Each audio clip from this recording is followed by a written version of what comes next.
The Power of Now. Speech by Microsoft Server Speech Voice, English US, 0 Pro. Foreword. By Russell E. DiCarlo. Author of Towards a New World. View blanketed by an azure sky, the orange-yellow rays of the setting sun can, at special times, gift us with a moment of such considerable beauty, we find ourselves momentarily stunned, with frozen gaze. The splendor of the moment so dazzles us, our compulsively chattering minds give pause, so as not to mentally whisk us away to a place other than the here and now. Bathed in luminescence, a door seems to open to another reality, always present, yet rarely witnessed. Abraham Maslow called these peak experiences, since they represent the high moments of life where we joyfully find ourselves catapulted beyond the confines of the mundane and ordinary. He might just as well have called them peak experiences. During these expansive occasions, we sneak a glimpse of the eternal realm of being itself. If only for a brief moment in time, we come home to our true self. Ah, one might sigh, so grand. If only I could stay here. But how do I take up permanent residence? During the past 10 years, I have committed myself to finding out. During my search, I have been honored to engage in dialogue with some of the most daring, inspiring and insightful paradigm pioneers of our time, in medicine, science, psychology, business, religion/spirituality, and human potential. This diverse group of individuals is joined by their commonly voiced insight that humanity is now taking a quantum leap forward in its evolutionary development. This change is accompanied by a shift in worldview, the basic picture we carry with us of the way things are. A worldview seeks to answer two fundamental questions: who are we, and what is the nature of the universe in which we live? Our answers to these questions dictate the quality and characteristics of our personal relationships with family, friends, and employers/employees. When considered on a larger scale, they define societies.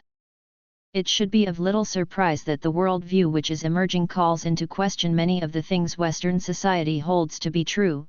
Myth number 1. Humanity has reached the pinnacle of its development.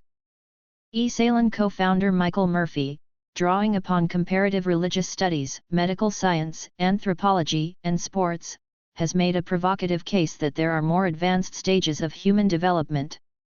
As a person reaches these advanced levels of spiritual maturity, extraordinary capacities begin to blossom, of love, vitality, personhood, bodily awareness, intuition, perception, communication, and volition. First step, to recognize they exist. Most people do not. Then, methods can be employed with conscious intention. Myth number 2. We are completely separate from each other, nature, and the cosmos. This myth of other than me has been responsible for wars, the rape of the planet, and all forms and expressions of human injustice. After all, who in their right mind would harm another if they experienced that person as part of themselves? Stan Grof, in his research of non-ordinary states of consciousness, summarizes by saying the psyche and consciousness of each of us is, in the last analysis, commensurate with all that is because there are no absolute boundaries between the body/ego and the totality of existence. Dr. Larry Dossey's Era 3 Medicine, where the thoughts, attitudes, and healing intentions of one individual can influence the physiology of another person, in contrast to Era 2, prevailing mind-body medicine, is very well supported by scientific studies into the healing power of prayer. Now this can't happen according to the known principles of physics and worldview of traditional science.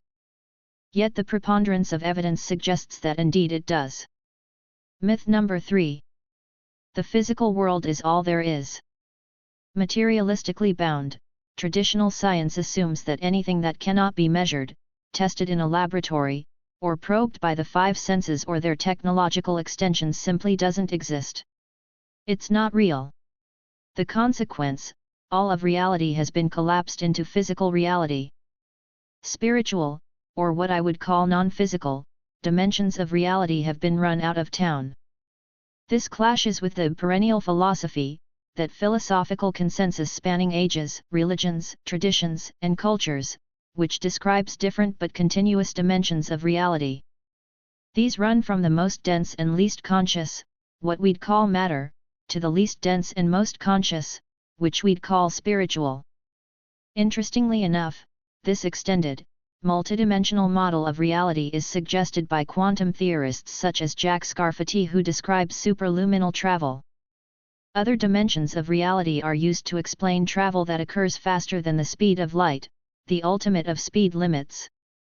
Or consider the work of the legendary physicist, David Bohm, with his explicate, physical, and implicate, non-physical, multidimensional model of reality.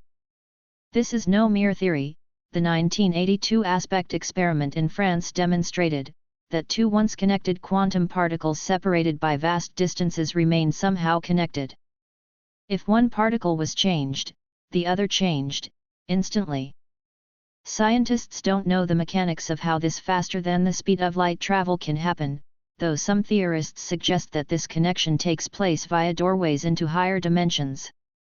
So contrary to what those who pledge their allegiance to the traditional paradigm might think, the influential, pioneering individuals I spoke with felt that we have not reached the pinnacle of human development, we are connected, rather than separate, from all of life, and that the full spectrum of consciousness encompasses both physical and a multitude of non-physical dimensions of reality.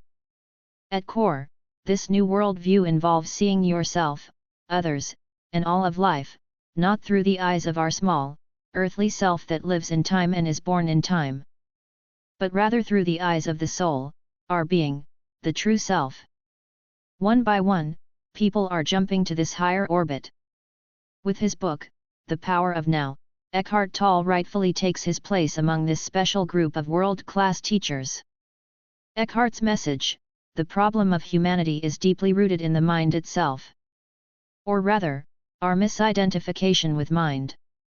Our drifting awareness, our tendency to take the path of least resistance by being less than fully awake to the present moment, creates a void. And the time-bound mind, which has been designed to be a useful servant, compensates by proclaiming itself master. Like a butterfly flittering from one flower to another, the mind engages past experiences or, projecting its own made-for-television movie, anticipates what is to come. Seldom do we find ourselves resting in the oceanic depth of the here and now. For it is here, in the now, where we find our true self, which lies behind our physical body, shifting emotions, and chattering mind. The crowning glory of human development rests not in our ability to reason and think, though this is what distinguishes us from animals. Intellect, like instinct, is merely a point along the way. Our ultimate destiny is to reconnect with our essential being and express from our extraordinary, divine reality in the ordinary physical world, moment by moment. Easy to say, yet rare are those who have attained the further reaches of human development. Fortunately, there are guides and teachers to help us along the way. As a teacher and guide, Eckhart's formidable power lies not in his adept ability to delight us with entertaining stories, make the abstract concrete, or provide useful technique. Rather, his magic is seated in his personal experience, as one who knows. As a result, there is a power behind his words found only in the most celebrated of spiritual teachers. By living from the depths of this greater reality, Eckhart clears an energetic pathway for others to join him. And what if others do? Surely the world as we know it would change for the better. Values would shift in the flotsam of vanishing fears that have been funneled away through the whirlpool of being itself. A new civilization would be born. Where's the proof of this greater reality, you ask? I offer only an analogy. A battery of scientists can get together and tell you about all the scientific proof for the fact that bananas are bitter. But all you have to do is taste one, once, to realize that there is this whole other aspect to bananas. Ultimately, proof lies not in intellectual arguments, but in being touched in some way by the sacred within and without. Eckhart Tolle masterfully opens us to that possibility. Introduction. The origin of this book. I have little use for the past and rarely think about it, however, I would briefly like to tell you how I came to be a spiritual teacher and how this book came into existence. Until my 30th year, I lived in a state of almost continuous anxiety interspersed with periods of suicidal depression. It feels now as if I am talking about some past lifetime or somebody else's life. One night not long after my 29th birthday, I woke up in the early hours with a feeling of absolute dread. I had woken up with such a feeling many times before, but this time it was more intense than it had ever been. The silence of the night, the vague outlines of the furniture in the dark room, the distant noise of a passing train, everything felt so alien, so hostile, and so utterly meaningless that it created in me a deep loathing of the world. The most loathsome thing of all, however, was my own existence. What was the point in continuing to live with this burden of misery? Why carry on with this continuous struggle? I could feel that a deep longing for annihilation, for non-existence, was now becoming much stronger than the instinctive desire to continue to live. I cannot live with myself any longer. This was the thought that kept repeating itself in my mind. Then suddenly I became aware of what a peculiar thought it was. Am I one or two? If I cannot live with myself, there must be two of me, the I, and the self that I cannot live with. Maybe, I thought, only one of them is real. I was so stunned by this strange realization that my mind stopped. I was fully conscious, but there were no more thoughts. Then I felt drawn into what seemed like a vortex of energy. It was a slow movement at first and then accelerated. I was gripped by an intense fear, and my body started to shake. I heard the words "resist nothing," as if spoken inside my chest. I could feel myself being sucked into a void. It felt as if the void was inside myself rather than outside. Suddenly, there was no more fear, and I let myself fall into that void. I have no recollection of what happened after that. I was awakened by the chirping of a bird outside the window. I had never heard such a sound before. My eyes were still closed, and I saw the image of a precious diamond. Yes, if a diamond could make a sound, this is what it would be like. I opened my eyes. The first light of dawn was filtering through the curtains.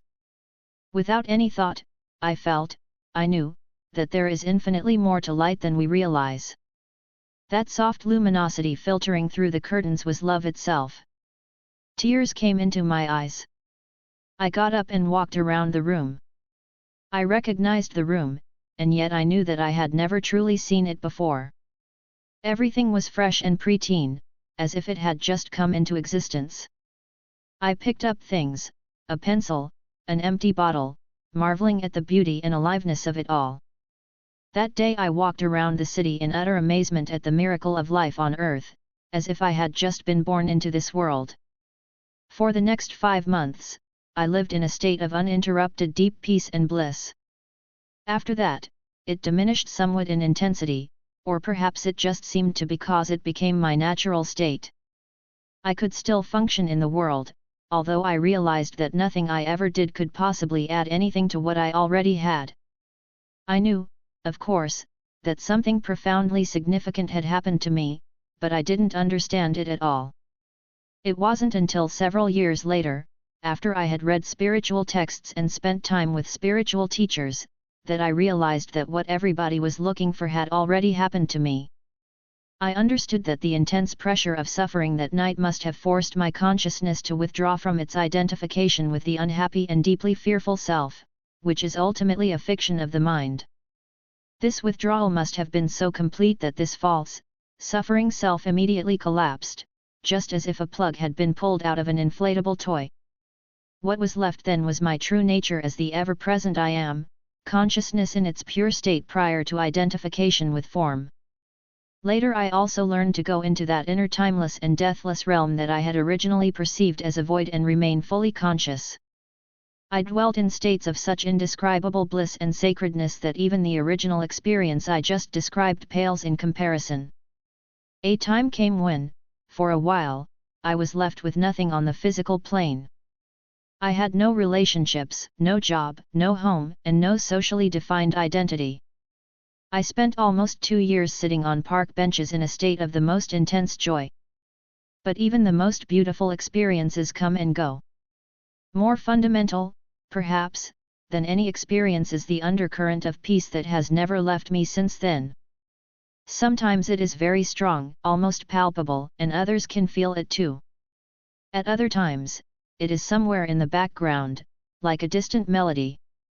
Later, people would occasionally come up to me and say, "I want what you have. Can you give it to me, or show me how to get it?" And I would say, "You have it already. You just can't feel it because your mind is making too much noise." That answer later grew into the book that you are holding in your hands. Before I knew it, I had an external identity again. I had become a spiritual teacher. The truth that is within you. This book represents the essence of my work, as far as it can be conveyed in words, with individuals and small groups of spiritual seekers during the past 10 years, in Europe and in North America. In deep love and appreciation, I would like to thank those exceptional people for their courage, their willingness to embrace inner change, their challenging questions, and their readiness to listen. This book would not have come into existence without them. They belong to what is as yet a small but fortunately growing minority of spiritual pioneers, people who are reaching a point where they become capable of breaking out of inherited collective mind patterns that have kept humans in bondage to suffering for eons. I trust that this book will find its way to those who are ready for such radical inner transformation and so act as a catalyst for it. I also hope that it will reach many others who will find its content worthy of consideration, although they may not be ready to fully live or practice it.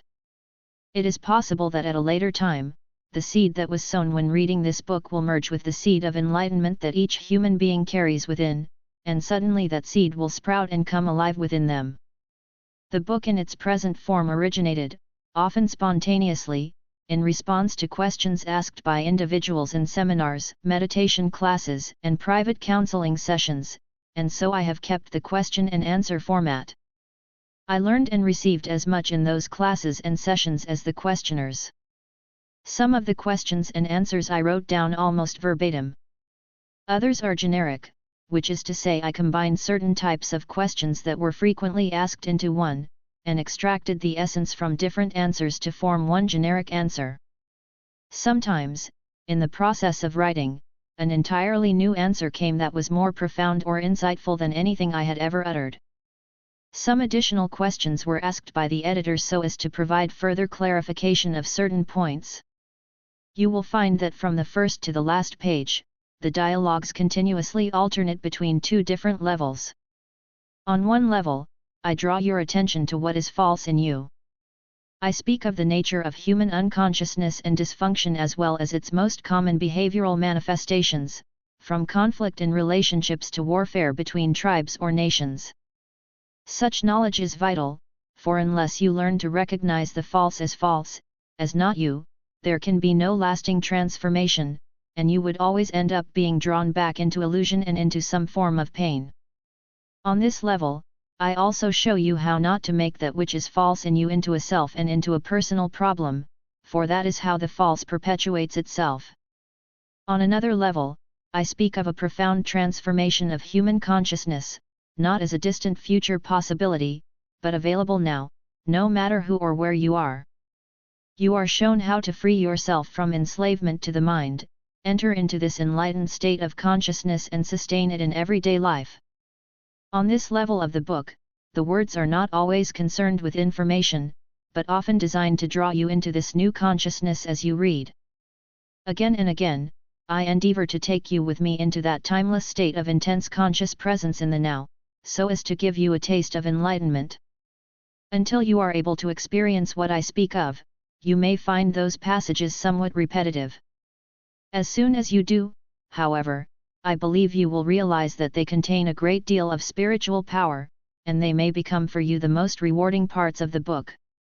Moreover, since every person carries the seed of enlightenment within, I often address myself to the knower in you who dwells behind the thinker, the deeper self that immediately recognizes spiritual truth, resonates with it, and gains strength from it. The pause symbol after certain passages is a suggestion that you may want to stop reading for a moment, become still, and feel and experience the truth of what has just been said. There may be other places in the text where you will do this naturally and spontaneously. As you begin reading the book, the meaning of certain words, such as being or presence, may not be entirely clear to you at first. Just read on. Questions or objections may occasionally come into your mind as you read. They will probably be answered later in the book, or they may turn out to be irrelevant as you go more deeply into the teaching, and into yourself. Don't read with the mind only. Watch out for any feeling response as you read and a sense of recognition from deep within. I cannot tell you any spiritual truth that deep within you don't know already. All I can do is remind you of what you have forgotten. Living knowledge, ancient and yet ever new, is then activated and released from within every cell of your body. The mind always wants to categorize and compare, but this book will work better for you if you do not attempt to compare its terminology with that of other teachings, otherwise, you will probably become confused. I use words such as mind, happiness, and consciousness in ways that do not necessarily correlate with other teachings. Don't get attached to any words. They are only stepping stones, to be left behind as quickly as possible. When I occasionally quote the words of Jesus or the Buddha, from A Course in Miracles or from other teachings, I do so not in order to compare, but to draw your attention to the fact that in essence there is and always has been only one spiritual teaching, although it comes in many forms. Some of these forms, such as the ancient religions, have become so overlaid with extraneous matter that their spiritual essence has become almost completely obscured by it. To a large extent, therefore, their deeper meaning is no longer recognized and their transformative power lost. When I quote from the ancient religions or other teachings, it is to reveal their deeper meaning and thereby restore their transformative power, particularly for those readers who are followers of these religions or teachings. I say to them, there is no need to go elsewhere for the truth. Let me show you how to go more deeply into what you already have. Mostly, however, I have endeavored to use terminology that is as neutral as possible in order to reach a wide range of people. This book can be seen as a restatement for our time of that one timeless spiritual teaching, the essence of all religions. It is not derived from external sources, but from the one true source within, so it contains no theory or speculation. I speak from inner experience, and if at times I speak forcefully, it is to cut through heavy layers of mental resistance and to reach that place within you where you already know, just as I know, and where the truth is recognized when it is heard. There is then a feeling of exaltation and heightened aliveness, as something within you says, yes, I know this is true.